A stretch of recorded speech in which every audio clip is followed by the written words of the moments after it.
agora os números do desemprego no Brasil, no mercado financeiro, com Samidana e Luiz Arthur Nogueira. Boa tarde, bem-vindos. Temos boas notícias hoje? Temos sim, Cláudia. Boa tarde a você, ao Caniato, a toda a nossa audiência. Muito obrigado a você pelo carinho da sua audiência. De fato, desemprego vem melhorando, vem diminuindo aqui no Brasil. Pelo quarto mês consecutivo, a taxa apurada pelo IBGE caiu. Vamos aos números e à nossa análise. Boa tarde, Samidana. Boa tarde, Luiz. Boa tarde a todos. Pois é, números ontem, falamos do CAGED, que são as vagas formais de emprego. Hoje é um número mais abrangente, que é a PNAD, que é a Pesquisa Nacional por Amostra de Domicílio, que é feita pelo IBGE, o CAGED é o Ministério do Trabalho.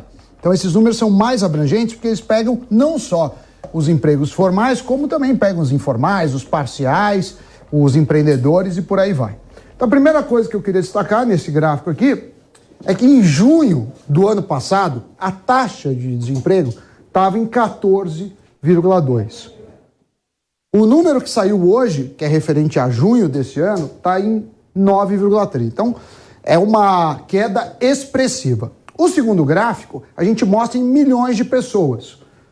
De novo, há um ano, 14,8 milhões de brasileiros desempregados, quase 15 milhões. E agora, 10 milhões e 100 mil brasileiros, ou seja, uma queda aí de 4 milhões e 700 mil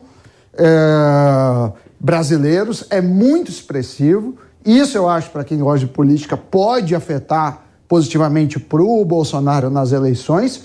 E essa taxa que a gente vai chegando de desemprego já é uma taxa comparada ao final do governo Dilma, porque dali para frente só piorou. Então, muito bem os dados de desemprego.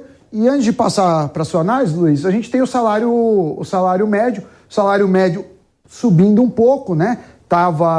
Porque o que acontece? Você tem desemprego, aí tem muita gente disponível para trabalhar e poucas vagas. Então as pessoas topam trabalhar por menos. Agora a taxa está caindo um pouco e os salários começam a subir. É verdade que é pouco.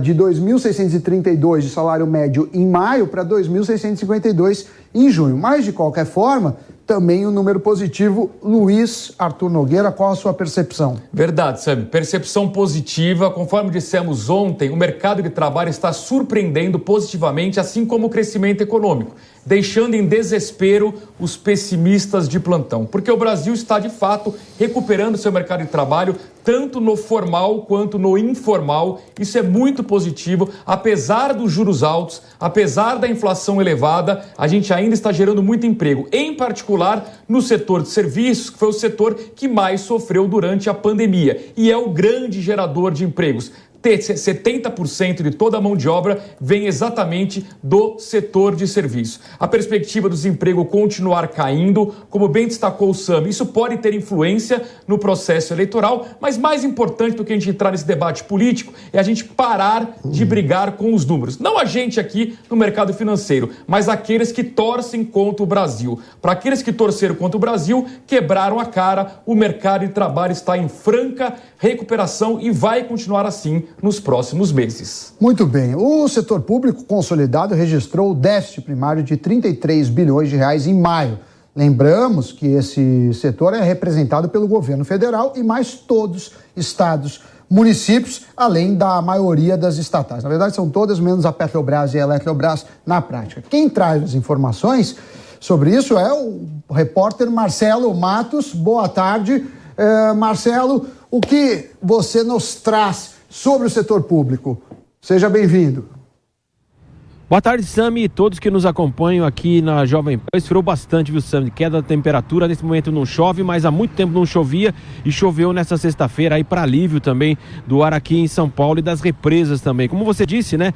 O Tesouro Público consolidado, governo federal, estados, municípios e estatais, você também fez a referência quais estão fora. E nós tivemos então um déficit primário de 33 bilhões de reais em maio de 2022. Então esse saldo negativo, ele supera em 113% na comparação com o mesmo mês do ano passado, que era na casa de 15,5 bilhões de reais. Esse resultado, evidentemente primário, é obtido através da subtração das receitas pelas despesas, sem contar também os juros das dívidas.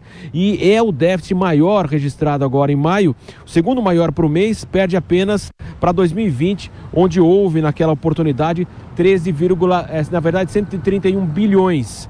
O BC então divulgou hoje o seu relatório, o Banco Central. O governo federal é responsável aí por 40%, as estatais 307 milhões, mas estados e municípios há um saldo positivo, 7,3 bilhões, na conta então 33 bilhões então do déficit. Em relação ao acumulado dos 12 meses, um dado importante, né? Até maio, há um superávit ainda do setor público consolidado de 119,9 bilhões de reais, o equivalente a 1,32% do PIB, Sami. Agora a análise fica com vocês. Obrigado, Marcelo Matos. Lembrando que a Petrobras vai pagar, já pagou no primeiro semestre aí, quase 50 bilhões de reais, Sami, em dividendos, o que vai ajudar inclusive no superávit primário, que será o primeiro em 11 anos. Tem uma discussão, agora são 14 horas e 57 minutos, se é uma espécie de antecipação de dividendos. E aí o Vale, que é secretário da Economia, falou, isso não é normal, não é pedalada, mas claro que a oposição está caindo em cima de qualquer forma, isso não é assunto para nós. Vamos dar uma olhada nas bolsas? Vamos. Muito bem, o Ibovespa opera hoje bem, uma alta de 0,75% aos 103.370 pontos. O dia amanheceu bom nas bolsas, um dia mais, otimismo maior, petróleo subindo por conta dessa perspectiva melhor, e aí ajudou o Ibovespa. Também os números de emprego aqui, como falamos, animaram. Vamos dar uma olhada no mundo, como eu falei, mundo, Estados Unidos operando em alta nas 3 principais bolsas, o Dow Jones 0,59%, Bolsa de Nova York, o S&P 500, que não é uma bolsa, é um índice, subindo 1,06%, e a Nasdaq, que é o índice da Bolsa de Tecnologia, 1,34% de alta.